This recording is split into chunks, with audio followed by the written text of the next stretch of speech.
Hello. So in this video, we're going to be doing like a three-part series, and we're just going to, we're going to start off with like some pretty like basic beginner concepts. Then we're going to go into like more intermediate, maybe if you're around like Ascendant, Lower Mortal, and then we're going to go into like Radiant and just kind of like higher tier players, that type of thing. And what I've seen is stopping players from, maybe getting their desired rank, maybe going pro, making money or a living from the game, this type of thing. So we're going to be really kind of just diving into that. We're going to start off with the more like beginner, the basic stuff. Maybe you've just started playing Valorant, maybe you're hard stuck at a certain rank. This can apply to like honestly every elo, a lot of this stuff. And yeah, just what I've seen personally, to be honest. So one of the main things when I coach people is I'll ask them, before the session starts, what do you think you're doing wrong? And the biggest thing I always hear, I hear it all the time, is, oh, it's my aim, my aim's the problem, or, my movement, or, it's, the way I'm peaking. And like, obviously your mechanics are very, very important in an FPS game, whether that's on Valorant, Counter-Strike, or whatever else, aim is important. And I think the reason why a lot of people think aim is the problem is because your aim is a thing that you see, right? When you're playing the game, if you're watching a clip back, if you're watching a pro game, the thing that everyone sees is you see the aim, right? You see what the person's doing, you don't see what the person's thinking. You're maybe not focusing on where your teammates are, how you're using your util, your positioning, and all the other aspects that come into being a good Valorant player. And I think a lot of people, you kind of get two different types of people. Like you get the people that, maybe they've came home from work and they just log on, they queue ranked, play 8 ranked games, and then, they won 4 and they've lost 4 and, and then they repeat the process again. And then you'll get the other type of people that will maybe, oh, this is what I used to do, where I would just overtrain. When I used to play Counter-Strike, I would play like 3 hours of aim training. I'd play 3 hours of aim training. I'd be playing deathmatch, watching VODs. And by the time I'd get into a game, I'd be absolutely exhausted. My hand wouldn't even be working properly anymore. And that was counterproductive, right? Because I wasn't actually getting any server time. I wasn't getting like any quality games and like developing the other aspects. I was just really hyper focusing on developing my aim without even realizing. And I would be getting really frustrated, right? Because I'd be doing all this warm up and then I would get into game and like I would be missing absolutely everything. So what's really important is that we have balance when we're trying to develop as a player. If you're trying to rank up, trying to just win games, or maybe you're playing in a team and you want to develop your skills, it's crucial that, for me personally, I know players that will not warm up and they'll just play insane, right? But in general, for me, I'm very much like, I always have to warm up. I have to have some kind of warm up, and I have like a little like routines and things that I do, and that works for me. And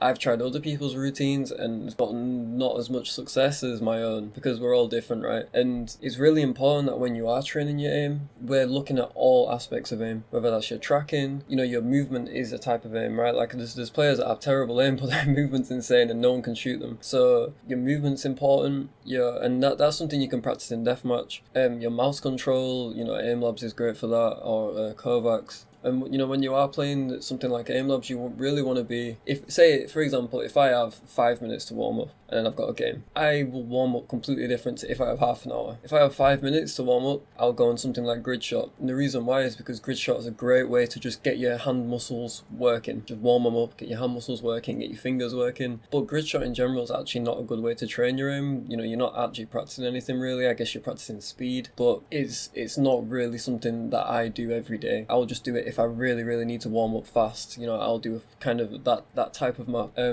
Now, for me personally, the way I warm up is I'll do maps that include flicking, micro flicks, and tracking as well. And this gives me like a good kind of well-rounded, not only practice, but warm up, because I've practiced all aspects of aiming. Then I'll play the firing range maybe, because obviously it's different shooting dots in Aim Labs and actually shooting a character is different, right? So I might go in the firing range, I'll shoot some jet knives at the bots, and then I'll usually go into deathmatch. And because I AWP, I'll play like maybe 2 AWP death matches, and then I'll just play a Vandal death match. And then that is kind of my routine. If I just wake up, I've got no time limit, that's what I'll do. And that's always worked for me, because I've covered basically every aspect of my game without burning myself out. And I mean, and it might take an hour, but an hour is what? It's one game. So maybe instead of me being able to play 8 games, I play 7. But in those 7 games, I'm going to be performing way better and way more consistent than if I was to just jump straight in. And to go off the back of that, when I end up in a game, it gives me a lot of confidence, because I know I've dotted my I's, I've crossed my T's, I know that I've done everything I can to be ready to play. And that gives me confidence, right? So I can play in my first game like I would play in my 4th game, and I can play in my 4th game how I would play in my 7th game, because I have done everything I can to make sure that I'm prepared to play. I think having like a little ritual or having a routine, it definitely gives you a kind of psychological advantage. Also, I think what I see a lot of people doing, I think if you can play Phil, there's a lot of, I've got a lot of friends in Radiant, and like they can play Phil, they can play any agent, and they're they're just good on everyone. But for me personally, that's not something that I can say I can do. I can play smokes okay, but mainly for me it's like I'm good at Sentinel and I'm good at Duelist. And for as long as I've played Valorant, those are the roles that I have stuck to. I have stuck to Sentinel, I've stuck to Duelist. Sometimes I might have a day where I only play Duelist, but at least I'm always on my role. I'm always on my agents, and I'm always comfortable on, no matter what map I'm on, I'm always comfortable. And that's really important, and it's something like I don't see enough people doing. What you need to think about, you are the only constant in your games. So in your ranked games, if you play 100 ranked games, it don't matter who you duo with, you are the one person that is in every single one of those games. So you need to think, how can I build as much consistency as possible? Because you're going to have games where you drop 40 and you lose. You're going to have games where you drop 2 kills and you win. Like, that's just ranked. But in general, you need to make sure you're trying to be building consistency. And the best way to do that is to obviously have a warm-up and make sure you're on your agents. And I think for a lot of lower ranked players, maybe they haven't even played all the agents yet. I would say, play as many agents as you want and just pick a few that you like. And make sure they're a similar type of play style. Maybe you love Yoru, so you play Yoru. But then on Ascent, right, like Yoru's pretty bad on Ascent, so you play KO. It's kind of similar in a fashion. You've got your Flash, KO's a lot more supportive, but in general, you're kind of staying within the Flasher role. Same with if you're like Killjoy, you can maybe, play a bit of Cypher, or I feel like Sentinel and Duelist are pretty similar in how you play. With Sentinel, you put all your util down and then you're just fighting, right? With Duelist, you're just fighting. They're not as util heavy characters, so that's probably why I'm more comfortable on them, rather than, playing a more supportive role, which is probably like due to me being stronger mechanically than like a lot of other players, so it just ties well into how I play. And that's what you need to do. You need to work out early on, what type of player do I want to be, what type of agent do I want to play. Maybe you love shooting server darts, so just become a server main, play recon as much as you can, and you will find so much consistency. And yeah, basically just each map, if you have about 2 to 3 agents that you like, play those agents to death. Get your certain positions, your certain plays.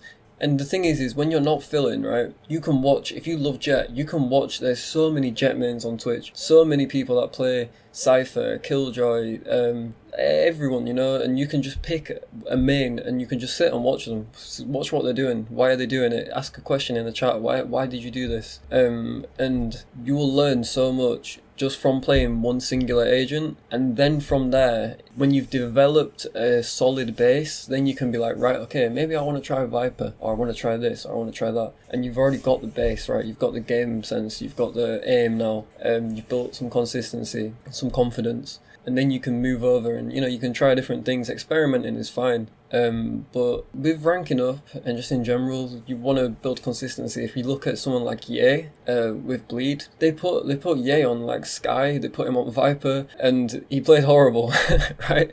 If you put Ye on Jet, you put him on Chamber, you put him on even like Killjoy or something, like he's gonna rip up the lobby completely, because that is what he does. It doesn't matter how good your mechanics are. If you're on an agent you're uncomfortable with, you're gonna be too busy thinking about your util and all the other things instead of just focusing on how to play, focusing on what you need to do. So that is super important in terms of building consistency. Now, another thing is, please stop changing your settings. Changing your settings is like, obviously if you're like a low player, maybe your settings aren't great, you know, you're new to the game or whatever, mess around with your settings. You know, there's so many videos where you can find the optimal settings. I might actually make one, but in general, you need to make sure you are like, if you're changing your sensitivity every day or even every week, right? How are you supposed to build any kind of muscle memory? How are you, you know, I've changed probably in the last 2 years, I've probably changed sense 3 times, and it's all within a tiny margin. You know, it's a tiny margin. I've always played low sense and I will stay on low sense. And if I ever change it again, it's going to be tiny adjustments. And so like, for example, like I turned my sense up a little bit recently, but it was only because my mouse mat's a little bit worn. So I just wanted to kind of make up for my mouse mat being worn by turning my sense up a tiny bit. But like in general, I never ever change it. And most good players, you'll see, like they're not changing their sense. So to build consistency again, please stop changing your settings. Unless your settings are bad, you know, maybe like do some referencing, make sure your settings are okay, and then just stick to them. Last but not least is your mental. You know, blaming teammates, getting in arguments, throwing games. So many people are guilty for it. I remember when I used to play Counter-Strike, I was an absolute psychopath. I'd be shouting at everyone, arguing, and like one day I just had this realization. I was like, what have I ever got from arguing? What is the actual point? Why am I shouting at this French guy? Like what is it gonna change? You know, all it does is make things worse, waste my time, waste my energy. You get nothing from arguing with people. And the same thing goes with like people's egos, right? Everyone wants to be correct. But what you need to think about, even Radiant players play the game wrong. There's so many things that even we don't know. And why do you think that you in Platinum are correct? Every single person in Platinum, every single person in Diamond, in Ascendant, Low Immortal, whatever rank, the reason you're in that rank is because you are playing the game wrong. And if you're playing the game correctly, you would be rank 1, you would be top 500, top 1000, you know, you would be a high level player. Sure, there's aspects you get right, but in general, you are all playing the game wrong. So why do you have a crazy ego? Why are you trying to, you know, teach people how to play the game? Why are you getting mad? You need to find ways to deal with tilt and find ways to deal with anger, and whether that's take a break for the whole day, whether that's take a break for half an hour, whether it's muting your teammates, turning your voice chat off, if it preserves your mental, that's all that actually matters, because you might have a full day of games ahead of you. And if you have a full day of games ahead of you and you're going to carry in the, you know, if your first game goes terrible, your mental goes, you're going to carry that through to the rest of the day. So find ways to preserve your mental and just don't take it all too seriously. Ranked is ranked. Like it's just a nightmare. So that's what I would say about mental. You know, find ways to cope with it and just kind of try to drop your ego. The fact that you're probably sitting listening to this is a step in the right direction, because you know you're willing to sit and learn and listen to other people. But yeah, I'd just say that's really important too.